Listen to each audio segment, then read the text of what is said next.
क्या बात है शीला, इतनी परेशान क्यों लग रही है?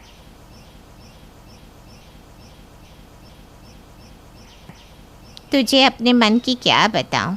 बेटे बहू की शादी को 5 साल होने को आए, लेकिन अभी तक घर में खुशखबरी नहीं आई। अभी कल ही मेरे चाचा की लड़की का फ़ोन आया था। उसकी बहू को भी 4 साल हो गए, लेकिन अभी तक कोई खबर नहीं। पता नहीं कैसा ज़माना आ गया है। हर दूसरे घर की समस्या हो गई है ये तो। सालों डॉक्टरों के यहाँ धक्के खाओ तब जाकर बच्चे का मुंह देखने को मिलता है। सहेली की बात सुनकर 3 महीने पहले ही ब्याह कर आई बेटी की नई नवेली दुल्हन श्वेता का चेहरा मेनका की आंखों के आगे घूम गया। मेनका ने फ़ोन तो रख दिया, लेकिन अब उसका मन बड़ा बेचैन था। हे ठाकुर जी, बस जल्दी से जल्दी बहू खुशखबरी सुना दे। इधर उधर की बातें सुनकर मेरा तो दिल बैठा जा रहा है। बस बहू के पैर भारी हो जाए तो मैं 1.25 किलो लड्डू का भोग लगाऊंगी। 2 सप्ताह के बाद, शिवम चलो ना, आज मेरा कुछ चटपटा खाने का मन है। अच्छा बताओ क्या खाना है, मैं घर पर ला देता हूँ। नहीं नहीं नहीं नहीं, मुझे चाट खानी है। कुछ तीखा और खट्टा खाने का बहुत मन कर रहा है। प्लीज़ मुझे बाहर ले चलो ना।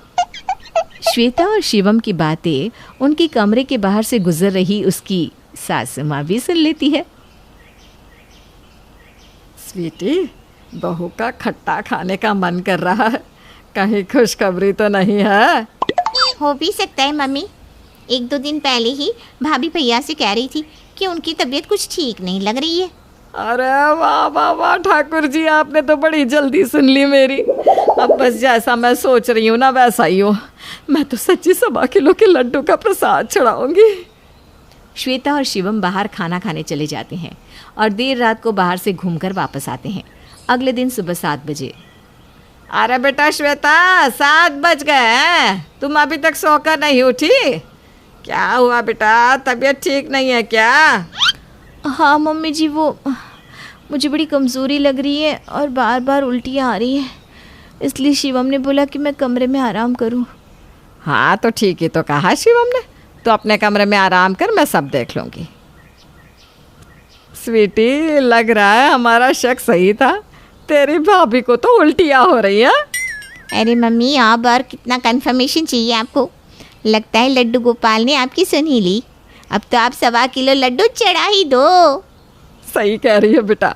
ऐसा कर, नाश्ते का काम तू देख ले, मैं पहले नहाकर जल्दी से मंदिर में लड्डू चढ़ा कर आती हूँ। बेटी स्वीटी को नाश्ते की जिम्मेदारी सौंपकर मेनका नहा धोकर मंदिर में ठाकुर जी को लड्डुओं का भोग चढ़ाने के लिए चली जाती है। मंदिर में मेनका को अपनी पड़ोस में रहने वाली सहेली मिल जाती है। अरे मेनका, क्या बात है, आज मंदिर में बड़े लड्डू मिष्ठान चढ़ा रही है, कोई खास बात है क्या? अरे अब तू मेरी अपनी है, तुझसे क्या छुपाना। मेरी बहू के पैर भारी हो गए। सच्ची मैं तो इतनी खुश हूँ, क्या बताऊँ, मेरे तो पाँव ही नहीं पड़ रहे ज़मीन पर। पता है 2 हफ्ते पहले ही मैंने ठाकुर जी से अरदास करी थी, और देख लो 2 हफ्ते में ही ठाकुर जी ने मेरी सुन भी ली। अरे वाह मेनका, खूब बधाई हो तुम्हें। भगवान खूब सुंदर सा नन्ना मुन्ना बाल गोपाल दे। चल अब मैं चलती हूँ। मम्मी, ठाकुर जी का भोग लगाते हुए लड्डू हैं, मेरी बात मानो तो मोहल्ले में सब जगह बंटवा दो। अरे भाई, इतनी बड़ी खुशखबरी आई है हमारे घर में, सबका मुंह भी मीठा हो जाएगा और प्रसाद भी बढ़ जाएगा। सही कह रही है बेटा, तो ऐसा कर, ये लड्डू ले जा और कॉलोनी में सबके यहाँ बांटा। स्वीटी लड्डू का डब्बा लेकर मोहल्ले में सबके यहाँ प्रसाद देने के लिए चली जाती है। आंटी जी, प्रसाद ले लीजिए, मम्मी ने ठाकुर जी को लड्डुओं का भोग चढ़ाया था। अरे स्वीटी, कितने दिनों बाद तो आई है, आराम से बैठ, मैं चाय बनाती हूँ। नहीं नहीं आंटी जी, बैठूंगी नहीं, वो क्या है ना, भाभी की तबीयत थोड़ी ठीक नहीं है, तो घर में बड़ा काम पड़ा है। ओहो हो, क्या बात है भाई, लड्डू बांटे जा रहे हैं, भाभी की तबीयत भी ठीक नहीं, कुछ खुशखबरी है क्या? अब आपसे क्या छुपाना, क्या झूठ बोलना, बिल्कुल सही पहचाना आपने, खुशखबरी है। मैंने और मम्मी ने तो सोच लिया है कि भाभी को पूरा आराम देंगी, बस जल्दी से नन्ना मुन्ना आ जाए, हमें और कुछ नहीं चाहिए, काम करने के लिए तो हम दोनों है ही। अरे वाह वाह वाह वाह, हमें तो लगा था मेनका ऐसे तो बिना बात में लड्डू खिलाने वालों में से है नहीं। ज़रूर कुछ न कुछ खास बात है, तभी लड्डू बांटे जा रहे हैं। चलो भाई, लड्डू की मिठास तुम्हें बहुत बहुत मुबारक हो स्वीटी। Thank you aunty. अच्छा मैं चलती हूँ। जब से पड़ोसन को श्वेता की प्रेगनेंसी का पता चला था, वो सारे मोहल्ले में इस खबर को फैलाने के लिए बेचैन हुई जा रही थी। शाम होते होते कॉलोनी के हर घर में ये खबर आग की तरह फैल चुकी थी। क्या बात कर रही हो? श्वेता प्रेग्नेंट है? नहीं नहीं, झूठी खबर होगी पक्का। क्या कहा? उसकी सास ने खुद बताया? अरे श्वेता की मम्मी मेरी इतनी अच्छी फ्रेंड है और मुझे पड़ोस वालों से बातें पता चल रही है। चलो कोई बात नहीं, अभी खबर लेती हूँ श्वेता की मम्मी की। कैसी हो विद्या? अब तो मन में खुशी के लड्डू फूट रहे होंगे। मैं कुछ समझी नहीं, क्या कहना चाह रही हैं? लड्डू क्यों फूटेंगे? अब छिपाने से कोई फ़ायदा नहीं है, ये खबर सबको पता चल चुकी है, इसलिए तू भी मुझे अपने मुंह से बता दे, उसी में समझदारी है। अरे बाबा, खबर क्या है ये तो पता चले। मुझे सच में कुछ नहीं पता, बता ना क्या बात है। तेरी बेटी श्वेता प्रेग्नेंट है, सारी कॉलोनी को पता है और तूने मुझसे ये बात छिपाई। क्या बात कर रही है? श्वेता प्रेग्नेंट है? मुझे खुद नहीं पता। श्वेता ने तो मुझे कुछ नहीं बताया। तुझे किसने कहा? अरे मैं तेरी बेटी के पड़ोस में रहती हूँ, पूरी कॉलोनी में खबर चल रही है कि तेरी बेटी प्रेग्नेंट है। और तो और उसकी सास ने तो पूरी कॉलोनी में लड्डू बांटे हैं। खबर एकदम पक्की है। ये तो तूने बहुत बड़ी खुशखबरी सुनाई। हो सकता है नई नई शादी है इसलिए श्वेता बताने में थोड़ा हिचक रही हो। चलो कोई बात नहीं, अब तू देख मैं कैसे पूरी तैयारी के साथ उसके ससुराल जाती हूँ। सहेली से खबर मिलते ही श्वेता की माँ शगुन का ढेर सारा सामान लेकर श्वेता के ससुराल पहुँच जाती है। वहाँ जाकर वो समधन के गले मिलकर उसे बधाइयाँ देती है। बहुत बहुत बधाई हो समधन जी। आपको भी बधाई हो समधन जी, आप भी तो नानी बनने वाली हैं। लेकिन श्वेता कहाँ है? दिखाई नहीं दे रही। अरे जब से हमें पता चला है ना, मैंने तो उसे कमरे से बाहर निकलने ही नहीं दिया। मैं तो कह रही हूँ 9 महीने बिल्कुल बिस्तर पर बैठ कर आराम करे, हमें काम वाम नहीं करवाना बहू से। हम तो बस इतना चाहते हैं कि हमारा पोता या पोती बिल्कुल स्वस्थ हंसता खेलता इस दुनिया में आए। हम तो धन्य हो गए बहन जी, अपनी बेटी को आपके घर में ब्याह कर। आपकी जैसी सास तो दिया जलाकर ढूंढने पर भी ना मिलती। अरे बहन जी, आप तो मुझे शर्मिंदा कर रही है। अच्छा चलो मैं आपको श्वेता से मिलवा कर लाती हूँ। मेनका विद्या को लेकर श्वेता के कमरे में जाती है। पगली, अपनी माँ को बताना भी ज़रूरी नहीं समझा ना तूने? ज़्यादा कुछ नहीं है, आप बिना बात ही परेशान होगी। आपको किसने बताया? मम्मी जी ने फ़ोन कर दिया था क्या? अच्छा, अब तू नहीं बताएगी तो तुझे क्या लगता है मुझे पता नहीं चलेगा? ऐसी खबरें छिपती नहीं है बेटा, कहीं ना कहीं से पता लग ही जाती है। इतना कहकर श्वेता की माँ कुछ पैसे निकाल कर उसके सर पर से 7 बार उतार कर उसकी सास को दे देती है। ये लीजिए समधन जी, ये रुपये अपनी कामवाली को या बाहर किसी ज़रूरतमंद को दे दीजिएगा, इससे श्वेता को नज़र नहीं लगेगी। श्वेता देख, मैं तेरे लिए गिफ्ट भी लेकर आई हूँ। थोड़ी सी तबीयत खराब होने पर गिफ्ट भी मिलते हैं क्या? ये सब हो क्या रहा है? श्वेता की माँ कुछ पैसे, मिठाइयाँ और कपड़े उसकी गोद में रख देती है और उसे आराम करने की सलाह देती है। अच्छा बेटा, अब तू आराम कर, मैं समधन जी के साथ बाहर बैठकर बातें कर रही हूँ। मम्मी मैं भी चलती हूँ ना। नहीं बहू, तुम आराम करो, हम है ना, तुम्हारी मम्मी की खातिरदारी बहुत अच्छे से करेंगे। श्वेता को कुछ भी समझ में नहीं आ रहा था, तभी दरवाजे की घंटी बज गई। अरे बधाई हो, बधाई भाभी आपको, अब तो पोता खिलाओगी। जी जी, पोता हो या पोती, बस स्वस्थ हो, इतनी प्रार्थना है ऊपर वाले से। मेनका अभी अपनी ननद से बातें कर ही रही थी कि एक बार फिर बहू श्वेता की उल्टी करने की आवाज़ सुनाई देती है। मेनका दौड़ते हुए श्वेता के कमरे में जाती है। मम्मी जी प्लीज़ डॉक्टर को फ़ोन कर दो ना, मेरी तबीयत ठीक नहीं लग रही, एक घुट पानी पीते ही उल्टी हो रही है। अरे बेटा, होता है तो घबरा मत। अच्छा चल, मैं डॉक्टर बुलवा देती हूँ। कुछ ही देर में डॉक्टर घर आ गई थी। चेकअप के बाद इनका बाहर का खाना बिल्कुल बंद करिए, फूड पॉइजनिंग हुआ है इन्हें। लेकिन प्रेगनेंसी में तो बाहर का खाने का मन करता ही है ना डॉक्टर जी, ऐसा कैसे मना कर सकते हैं? क्या आपको किसने कहा कि ये प्रेग्नेंट है? श्वेता बता बेटा। अरे मम्मी जी क्या बताऊँ, मुझे भी तो अभी आपने ही बताया कि मैं प्रेग्नेंट हूँ। है तो तेरा वो जी घबराना, खट्टा खाने को मचलना, फिर ये उल्टियाँ करना, ये सब क्या था? अभी बताया तो आपको, इन्हें फूड पॉइजनिंग हुई है। सत्यानाश, मैंने तो सबको बता दिया। शाम को मेरी सारी सहेलियां बधाई देने आने वाली है, अब उनको क्या कहूँगी? डॉक्टर तो अपना काम करके जा चुकी थी, लेकिन बेचारी मेनका अब मुंह छिपाने को जगह ढूंढ रही थी, क्योंकि मेनका का रॉन्ग नंबर लग गया था। एक सुबह अचानक रमेश के पेट में तेज दर्द शुरू हो जाता है। ओए मर गया मैं, मेरे पेट में बहुत तेज दर्द हो रहा है। तभी उसकी पत्नी कोमल दौड़कर उसके पास आती है। क्या हुआ रमेश, तुम इस तरह क्यों चिल्ला रहे हो? अरे क्या बताऊं, मेरे पेट में बहुत तेज दर्द हो रहा है, जल्दी से डॉक्टर के पास चलो। उसके बाद दोनों पति पत्नी घर के पास मौजूद क्लिनिक में पहुंच जाती हैं। डॉक्टर साहब जल्दी से मेरा इलाज करिए, मेरे पेट में बहुत तेज दर्द हो रहा है, अब मुझसे ये दर्द सहा नहीं जाता, जल्दी से कोई इंजेक्शन लगा दीजिए। ठहरो ज़रा, ऐसे कैसे इंजेक्शन लगा दूँ? मजाक है क्या? पहले मुझे तुम्हारा चेकअप करने दो। डॉक्टर रमेश का चेकअप करना शुरू कर देते हैं। चेकअप के बाद डॉक्टर अपना सर पकड़कर बैठ जाते हैं। क्या हुआ डॉक्टर साहब, आपके होश क्यों उड़े हुए हैं? मेरी बात सुनने के बाद तुम्हारे भी होश उड़ जाएंगे बेटा। आखिर मुझे ऐसी कौन सी बीमारी हो गई है, ज़रा बताइए तो। बेटा तुम्हारे पेट में बच्चा है, समझ में नहीं आता क्या कहूँ, तुम माँ बनने वाले हो या बाप। ये तो दुनिया का पहला केस है, मेरा सर घूम रहा है, तुम दोनों जाओ यहाँ से। दूसरी तरफ ये सुनते ही कोमल की आंखें फटी की फटी रह जाती है।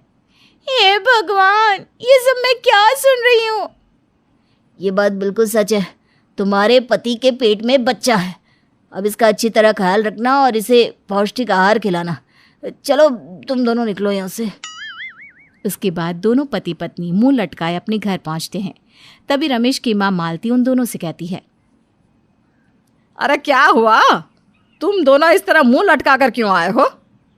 अनर्थ हो गया मम्मी जी, रमेश के पेट में बच्चा है। ये तुम क्या बकवास कर रही हो? अरे भला ऐसा कभी हो सकता है क्या? मम्मी जी, डॉक्टर ने इनकी जांच की है, डॉक्टर ने हमें बताया कि इनके पेट में बच्चा है। हे भगवान, ये सब कैसे हो गया? अब मैं घर के बाहर कैसे निकलूंगी? लोग मुझसे तरह तरह के सवाल पूछेंगे, क्या जवाब दूंगी उन्हें? मेरा तो जीना मुश्किल हो जाएगा। दूसरी तरफ रमेश दुखी होकर अपने कमरे में चला जाता है। देखते ही देखते ये बात पूरे मोहल्ले में फैल जाती है और लोग रमेश के बारे में तरह तरह की बातें करने लगते हैं। क्यों रे कोमल, मैंने सुना है तेरे पति के पेट में बच्चा पल रहा है, आखिर ये सब कैसे हो गया? मैं तो तेरे पति को बहुत अच्छा समझती थी, लेकिन सपने में भी कभी नहीं सोचा था कि वो ऐसा कुछ भी कर सकता है। मैं तो यही सोच रही हूँ कि ये बच्चा पैदा कैसे होगा, और अगर हो भी गया तो रमेश उसका बाप कहलाएगा या माँ? सोचकर हंसी आती है। अपनी सहेलियों की ये सारी बातें सुनकर कोमल को बहुत बुरा लगता है। वो चुपचाप अपने घर चली जाती है। इस तरह हमेशा कोमल को अपनी सहेलियों के ताने सुनने पड़ते थे। दूसरी तरफ आसपास की औरतों ने मालती का जीना हराम कर रखा था। फिर एक दिन ऑफिस में रमेश का बॉस उसे अपने कैबिन में बुलाता है। सुनो रमेश, मुझे पता चला है कि तुम प्रेग्नेंट हो गए हो। देखो, ये बात सुनने में बहुत ही अजीब लग रही है। मैं नहीं चाहता कि तुम्हारी तरह का कोई आदमी मेरे ऑफिस में काम करे, इससे मेरी बड़ी बदनामी होगी। इसलिए कल से तुम्हें काम पर आने की कोई ज़रूरत नहीं है। अरे सर, ये आप कैसी बातें कर रहे हैं? अगर आप मुझे काम से निकाल देंगे तो फिर मेरा गुजारा कैसे होगा? यह सब तो तुम्हें अपने पेट में बच्चा लाने से पहले सोचना चाहिए था। मुझे माफ़ कर दो, मैं अपनी कंपनी के साथ साथ अपनी बदनामी नहीं करवाना चाहता। चला जाओ यहाँ से। रमेश अपने बॉस के सामने बहुत गिड़गिड़ाता है, लेकिन उसका बॉस उसकी एक नहीं सुनता और उसे काम से निकाल देता है। बेचारा रमेश दुखी होकर अपने घर लौट जाता है। हे भगवान, ये मेरी ज़िंदगी में क्या हो रहा है? पहले ही मैं लोगों के ताने सुन सुनकर तंग आ गया हूँ, ऊपर से मेरे बॉस ने मुझे काम से निकाल दिया। अब मैं क्या करूँगा? देखते ही देखते कई दिन बीत जाते हैं, जिसके साथ साथ रमेश के पेट का आकार भी बड़ा हो जाता है। फिर एक दिन, रमेश, घर का राशन खत्म होने वाला है, जाकर दुकान से राशन ले आ। रमेश जनाना चाल में चलते हुए अपनी माँ के पास जाता है। माँ, आज मेरी तबीयत ठीक नहीं है, मैं कहीं नहीं जाने वाली, मैं तो आराम करना चाहती हूँ। रमेश को एक औरत की तरह बर्ताव करते देख मालती अपना सर पीटने लगती है। हे भगवान, अब तो मेरा बेटा पूरी तरह औरत बन गया है। इसकी चाल ढाल और इसके बोलने का ढंग पूरी तरह बदल चुका है। क्या करूँ मैं अब? इस तरह रमेश की वजह से उसके घर वाले दिन ब दिन परेशान होते जा रहे थे। फिर एक दिन बहुत सारे लोग रमेश के घर पर इकट्ठा हो जाते हैं। आप लोग कौन हो और यहाँ क्या करने आए हो? हम सब तुम्हारे प्रेग्नेंट पति को देखने आए हैं। हाँ, मुझे बड़ी उत्सुकता हो रही है। मैं भी तो देखूं एक प्रेग्नेंट आदमी कैसा दिखता है। अरे, वो कोई अजूबा है क्या जो तुम सब इस तरह की बातें कर रही हो? हाँ, अजूबा ही तो है। दुनिया का पहला आदमी जो माँ बनने वाला है। हम उसके साथ ना एक सेल्फी लेना चाहते हैं। चलो हटो, हमें तुम्हारे पति के साथ सेल्फी लेने दो। इस तरह वहाँ मौजूद सभी लोग रमेश को ज़बरदस्ती पकड़कर उसके साथ सेल्फी लेने लगते हैं। फिर तो ये आए दिन की बात हो जाती है। रोज़ रमेश के घर पर लोगों का तांता लगने लगता है। दूसरी तरफ रमेश के घर वालों की इतनी बुरी हालत हो गई थी कि वो शर्म के मारे घर से बाहर निकलने से भी डरते थे। ये सब देखकर रमेश को बहुत दुख होता है। मेरा घर मेरी वजह से बर्बाद हो गया। मैं और ये जिल्लत की ज़िंदगी नहीं जी सकता। मैं अभी आत्महत्या करके ये सारा झंझट ही खत्म कर देता हूँ। इसके बाद रमेश अपने कमरे में जाकर एक बड़ी सी रस्सी अपने गले में पहन लेता है और फांसी लगाने की तैयारी करने लगता है। रमेश पंखे पर जैसे ही लटकने वाला था कि तभी बिस्तर पर सो रही कोमल की सास मालती उसके ऊपर पानी डालकर चिल्लाने लगती है। अरे उठ जा बहू, कितना सोती है? आज तेरी डिलीवरी का दिन है। डॉक्टर ने आज की डेट दी थी ना, चल हॉस्पिटल जाना है। तभी वहाँ रमेश आ जाता है। चलो कोमल, तुम्हें अस्पताल छोड़कर मुझे ऑफिस के कुछ काम भी खत्म करने हैं। रमेश को देखकर कोमल जोर जोर से हंसने लगती है। अरे क्या हुआ? तेरा दिमाग तो ठीक है ना? इस तरह बत्ती सी क्यों दिखा रही है? कुछ नहीं, एक मजेदार सपना देख रही थी। अमन और सुनीता एक दूसरे से बहुत ज़्यादा प्यार करते थे और एक दूसरे से शादी भी करना चाहते थे, लेकिन दोनों की जात अलग थी। इसलिए दोनों में इतनी हिम्मत नहीं थी कि वो अपने घर वालों को अपने रिश्ते के बारे में बता सके। पर हिम्मत करके दोनों अपने अपने घर वालों को अपने रिश्ते के बारे में बताते हैं। नालायक, तुझे पढ़ने के लिए कॉलेज भेजा था ना कि प्यार करने के लिए? तूने तो मेरा नाम ही डुबो कर रख दिया। माँ, एक बार लड़की से मिलकर तो देखो, वो बहुत अच्छी है, वो आपकी बहुत सेवा करेगी। अब तू मुझे बताएगा कि वो लड़की मेरी सेवा करेगी या नहीं? माँ, मेरे लिए एक बार मिल तो लो। अमन अपनी माँ को मना लेता है, तो वहीं सुनीता की माँ स्नेहा भी अपनी बेटी की खुशी के लिए मान जाती है।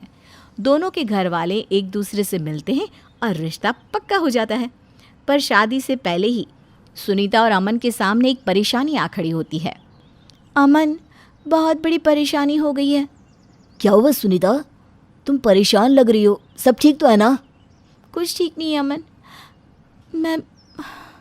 मैं माँ बनने वाली हूँ। अब हम क्या करेंगे? अरे, ये तो बहुत बड़ी मुसीबत हो गई। मेरी माँ बड़ी मुश्किल से हमारी शादी के लिए मानी थी। अगर माँ को पता चल गया कि उनकी बहू शादी से पहले ही गर्भवती है तो मुसीबत हो जाएगी। फिर मैं क्या करूँ अमन? मुझे कुछ भी समझ में नहीं आ रहा। मैं अपने बच्चे को इस दुनिया में आने से पहले नहीं मार सकती। अमन यह सोचकर टेंशन में आ जाता है, जिसके बाद वो अपने घर आकर अपनी माँ को सब कुछ बताता है। और अमन की माँ ये सुनकर अमन से कहती है, नाश हो तेरा। अरे कीड़े पड़ेंगे ऐसी लड़की को। मैं तो पहले से कहती थी कि अपनी जात की लड़की से शादी कर। देख अब क्या हुआ। अरे पता नहीं कैसे घर में पली बड़ी है जो शादी से पहले ही गर्भवती हो गई। माँ, उसे कुछ मत कह। जो भी हुआ उसमें मेरी भी तो गलती थी ना, तो दोषी तो मैं भी हुआ। राम राम राम, वो लड़की अभी घर में आई भी नहीं और तू उसकी तरफदारी करने लगा। न जाने इस घर में आकर वो क्या गुल खिलाएगी। एक तरफ जहां अमन के घर में नेहा का पारा चढ़ चुका था, तो वहीं सुनीता अपनी माँ को सारी बात बताती है। सब कुछ सुनने के बाद स्नेहा सुनीता से कहती है, मेरी बच्ची, ये क्या कर दिया तूने? अगर अब नेहा जी ने शादी से मना कर दिया तो मैं दुनिया वालों को क्या मुंह दिखाऊंगी? मुझे माफ़ कर दीजिए, जो भी हुआ वो अनजाने में हुआ माँ। मैं और अमन एक दूसरे से बहुत प्यार करते हैं। एक तरफ स्नेहा ज़्यादा परेशान थी, तो वहीं अमन अपनी शादीशुदा बहन रीतू की मदद लेता है और वो अपने मायके आकर अपनी माँ से कहती है, माँ आप ऐसा कैसे कर सकते हैं? अब आप भैया और भाभी की शादी से मना कर रही हैं, ये जानकर भी कि भाभी के पेट में हमारे घर का चिराग पल रहा है। कैसे बात करती है तू? अरे कैसे मान जाऊं शादी के लिए? जिस लड़की का चरित्र इतना खराब था कि वो शादी होने का भी इंतजार नहीं कर सकी, तो वो इस घर का क्या ही नाम रोशन करेगी। और बेटा, ऐसा भी हो सकता है ना कि ये बच्चा किसी और का हो। माँ क्या बोली जा रही हो? अच्छा हुआ जो अमन यहाँ नहीं है। देखो माँ, मैं अपने भाई के साथ हूँ। अगर आप शादी के लिए नहीं मानोगी तो मैं इन दोनों की कोर्ट मैरिज करा दूंगी और उसके बाद आपसे सारे रिश्ते भी तोड़ दूंगी। रीतू ये बोलकर गुस्से में अपने मायके से ससुराल आ जाती है और अब नेहा को भी अपने दोनों बच्चों की जिद के आगे घुटने टेकने पड़ते हैं। जिसके कुछ दिनों बाद नेहा अमन और सुनीता की धूमधाम से ना सही लेकिन एक छोटे से मंदिर में शादी करवा देती है और नेहा अपनी बहू का घर में प्रवेश करवाती है, जहाँ पर नेहा की पड़ोसन विभा कहती है, अरे नेहा, तूने बेकार में ही अपनी बहू की मुंह दिखाए के फंक्शन में पैसे फूके। 1-2 महीने का और इंतजार कर लेती तो पोता या पोती होने की खुशी एक साथ ही मना लेते। कैसी पड़ोसन है तू? मुझे ताना देने आई है या शुभकामनाएं? अरे शुभकामनाएं देने आई हूँ, लेकिन तेरे घर में तो किसी टीवी सीरियल से भी ज़्यादा ड्रामा चल रहा है, तो इसमें मज़े ना लूँ तो क्या फ़ायदा। विभा इतना बोलकर नेहा को ताना कसकर वहाँ से चली जाती है। दिन बीतते हैं और नेहा अपनी बहू सुनीता की बिल्कुल भी इज्जत नहीं करती। उसे बात बात पर ताने दिया करती और नीचा दिखाया करती, साथ ही साथ उससे घर का सारा काम करवाती। धीरे धीरे सुनीता की तबीयत बिगड़ती जाती है और एक दिन, माँ आप ऐसा कैसे कर सकती हैं? आप जानती है ना कि सुनीता का 8वां महीना चल रहा है, फिर भी आप उससे घर का सारा काम करवाती हैं। कितनी कमज़ोर हो गई है वो, आपको नज़र नहीं आता क्या? पाप किया है तो भुगतेगी ही ना। मैंने थोड़ी बोला था कि शादी से पहले गर्भवती होकर इस घर में आओ। नेहा की ये बात सुनीता सुन लेती है, लेकिन इस झगड़े को शांत करवाने के लिए सुनीता अमन से कहती है, अमन जी कोई बात नहीं, आखिर हमने गलती की है, इसीलिए तो माँ हमसे नाराज़ है। बस बस, अब मेरे बेटे के आगे अपने नंबर मत बना। हाँ, माँ सुनीता आपके लिए जो भी करे आपको हमेशा उसमें कमियां ही नजर आएगी ना। अमन इतना बोलकर गुस्से में वहाँ से चला जाता है। समय गुजर रहा था लेकिन नेहा का गुस्सा कम नहीं हो रहा था। ऐसे ही एक दिन जब सुनीता कपड़े धो रही थी तो नेहा उसके पास आकर कहती है, सुन बहू, ये सारे कपड़े तुझे हाथ से धोने हैं। सारे कपड़े बहुत महंगे हैं। मैं नहीं चाहती कि किसी भी कपड़े पर दाग लगे या कोई भी कपड़ा खराब हो। माँ जी मेरी तबीयत अभी ठीक नहीं है, इतना काम मैं कैसे कर पाऊँगी? मैं भी तो आपकी बेटी जैसी हूँ, मुझ पर तरस खाइए। खबरदार, खुद को मेरी बेटी जैसा बोला तो। मेरी बेटी कभी भी शादी से पहले माँ नहीं बनी थी। वो तेरी तरह बदचलन नहीं है। अपनी सास की ये बात सुनकर सुनीता को बहुत दुख होता है। वो अकेले में रोने लगती है। समय बीतता है। बहुत जल्द वो प्यारे से बेटे को जन्म देती है, जिसके बाद घर में खुशियों का माहौल बन जाता है। तो वहीं नेहा अपनी बेटी रीतू से कॉल पर कहती है, देख ले तू, तेरे कहने पर मैंने इन दोनों की शादी तो करवा दी है, लेकिन मुझे नहीं लगता कि इसके पेट में जो बच्चा था वो मेरे बेटे का था। न जाने किसके घर का पाप मेरे बेटे के मत्थे मर दिया इसने। सुनीता अपनी सास की ये बात सुन लेती है, लेकिन अब इसके बाद उसके सब्र का बांध टूट जाता है और वो अमन को जाकर सब बता देती है। और अमन घर छोड़कर हमेशा के लिए सुनीता के साथ जाने लगता है। बेटा, तू ये क्या कर रहा है? अपनी माँ को अकेला छोड़कर जा रहा है? हाँ माँ, क्योंकि इस बार आपने अपनी हद पार कर दी है। आप ऐसा कैसे बोल सकती हैं? आप भी तो एक औरत है। माँ, जो गलती हुई वो हम दोनों से हुई, लेकिन ताने अकेले सुनीता को ही क्यों मिले? सुनीता ने एक अच्छी बहू होने के सारे फर्ज निभाए और बदले में आपने उस पर इतना बड़ा कलंक लगा दिया। अमन की बात सुनकर नेहा को अपनी गलती का एहसास होता है, जिसके बाद नेहा सुनीता से माफ़ी मांगते हुए कहती है, बहू मुझे माफ़ कर दे, मैं समझ नहीं पाई कि तू कितनी अच्छी है। मैं वादा करती हूँ अब से तुझे ऋतु की तरह ही समझूंगी और सारे सुख दूंगी जो कि एक बहू को मिलने चाहिए। बस मेरे बेटे और मेरे पोते को मुझसे दूर मत लेकर जा। नेहा की बात सुनकर सुनीता नेहा को एक और मौका देती है, जिसके बाद नेहा सुनीता का ख्याल एक माँ की तरह रखती है।